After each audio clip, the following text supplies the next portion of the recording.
हरिओम. लाओत्सेचा ताओबोध. योगदास श्री जयगणेश जोशी यांचे प्रवचन. असून एक खास मालक. आपली अवस्था महाविचित्र झालेली आहे. आपण स्वतःलाच इतके विसरून गेलो आहोत की आता आपल्याला स्वतःचाच शोध घ्यावा लागत आहे आणि त्यासाठी स्वतःचाच बोध दुसऱ्याकडून करून घ्यावा लागत आहे. त्यातही भोंदूपणा इतक्या पराकोटीला गेला आहे की तो अनाम असलेल्या परमात्म्याच्याच नावाने, अमूर्त असलेल्याच्या मूर्त रूपाने, शब्दातीत असलेल्याच्या शब्दस्तुती मंत्राने राजरोस केला जातो. नक्कल इतकी बेमालूम वठवली जाते की त्यापुढे अस्सल फिके पडते. कोणी सांगू लागले तर सांगणारा मूर्ख ठरतो. असूनही खास मालक घरचा म्हणती चोर त्याला, अशी सर्व व्यवस्था आणि अवस्था आहे. या सर्व जंजाळात परमात्मा तर दिव्य, गुप्त, गुह्य अशा गुहेत जाऊन बसला आहे. त्याच्यावर भौतिकाची इतकी राळ उडवण्यात येत आहे की तो समोर आला तरी त्याला ओळखता येत नाही आणि त्यामुळे तो आणखीनच दुरापास्त झाला आहे. एक चोर शिक्षा भोगून नुकताच तुरुंगातून बाहेर आला होता. त्याला रस्त्यात एक साधू भेटला. साधूला त्या चोराने नमस्कार केला आणि म्हणाला, महाराज, मला आपला आशीर्वाद असावा. साधूने त्याची चौकशी केली. सर्व ऐकल्यावर साधू चोराला म्हणाला, आता पुन्हा चोरी नको करू. त्यावर तो चोर साधूला म्हणाला, का नको करू चोरी? प्रत्येक वेळी सापडेन असे थोडेच आहे. बाहेर आलो आहे तर अजून एक संधी घ्यायला पाहिजे. हे ऐकताच साधू चोराच्या पाया पडला आणि सरळ तपश्चर्या करण्यासाठी निघून गेला. मनात म्हणाला, मी उगीचच तपश्चर्या सोडून देत होतो. अजून एक संधी घ्यायला पाहिजे. प्रत्येक वेळी परमात्मा सापडणार नाही असे थोडेच आहे. अशा चिकाटीने कैवल्यात यात्रा करावी लागते, तेव्हा परमात्मा सापडतो. मेहनत घेऊनही धन मिळाले की नाही, चोरी करताना सापडेन न सापडेन, गुप्त गुह्य जागेचा रहस्यभेद होईल न होईल, प्रयत्न सोडून चालत नाही. त्यासाठी हिंमत ठेवावी लागते. दुःख, कष्ट, अपमान सोसावा लागतो. अपयश पचवायची आणि त्यातूनच पुन्हा उभारी घ्यायची तयारी असावी लागते. मालकाने घर भाड्याने दिले की तो त्या स्वतःच्या घराला परका होतो. तसेच आपले झाले आहे. आपणच हे विश्व निर्मित केले आहे. आपलीच लीला अनुभवण्यासाठी आपण येथे आलेले आहोत.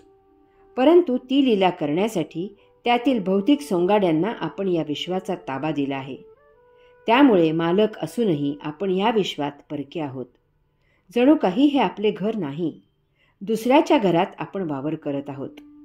आजूबाजूला सर्व अनोळखी लोक आहेत. त्यांच्या विचारांच्या बरोबर विरुद्ध वर्तन आपण करत आहोत. त्यांच्यासाठी आपण विचित्र, विक्षिप्त, विगुणी आहोत. त्यांनी भौतिकाचा लेप आपल्यावर असा काही दिला आहे की आपणच आपल्याला ओळख नाही अशी आपली अवस्था झाली आहे. परंतु तरीही स्वत्व प्रस्थापित करायचे आहे. तो खेळ खेळायचा आहे. त्याला हरवून हरी हरी हरी असे त्याला चिडवायचे आहे. विश्वजननी. लाओत्से या ओवीत सांगतो की ज्या आदी अनादीपासून आत्मपरब्रह्मांडाची सुरुवात झाली तिला अत्यादराने आपण विश्वजननी असे म्हणतो. ब्रह्मांड आधी येथे जे काही होते त्याला आपल्या ऋषींनी ब्रह्म असा संबोधन दिले आहे. येथे काहीही नव्हते. ती स्थिती म्हणजे ब्रह्म. त्या ब्रह्मात काहीतरी घडले, काहीतरी निर्माण झाले.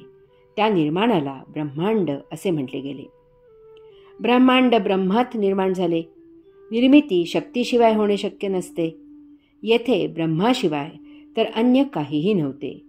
याचा अर्थ ब्रह्मांडाची निर्मिती ब्रह्मामध्ये, ब्रह्मामधूनच ब्रह्माच्याच शक्तीसाठी झाली.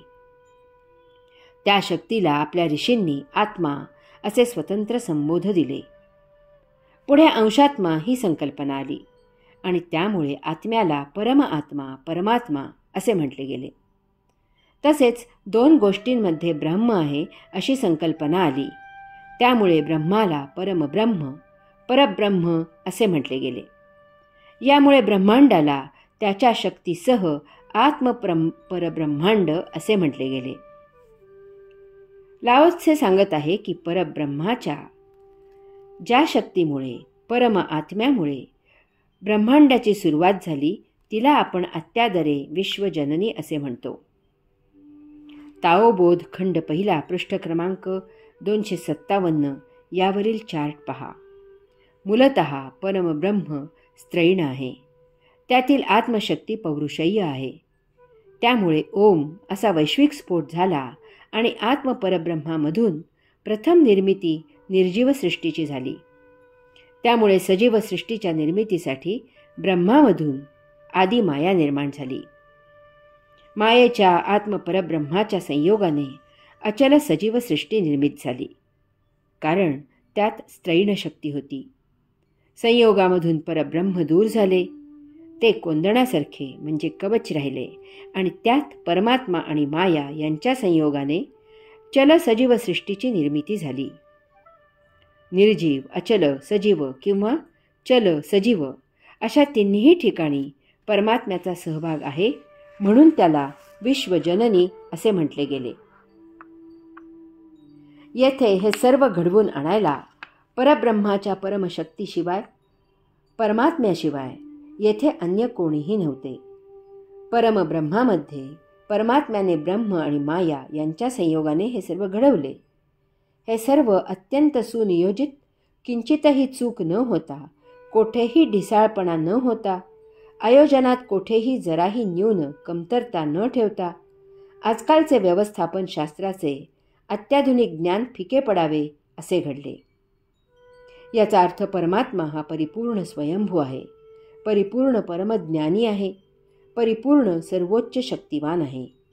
यामुळे परमात्म्याबद्दल आपल्याला सर्वोच्च आदर आहे. लाओत्से सांगतो की अशा या परमात्म्याला आपण विश्वजननी असे अत्यादराने म्हणतो. श्री ज्ञानेश्वरांना आपण माऊली असे म्हणतो. तसेच हे आहे. परमात्मा पौरुषेय आहे, तरीही अत्यंतिक आदराने त्याला आपण विश्वजननी असे म्हणतो. कारण त्यांच्यात वैश्विक जननीचे प्रेम, करुणा आणि वात्सल्य आहे. हरि ओम.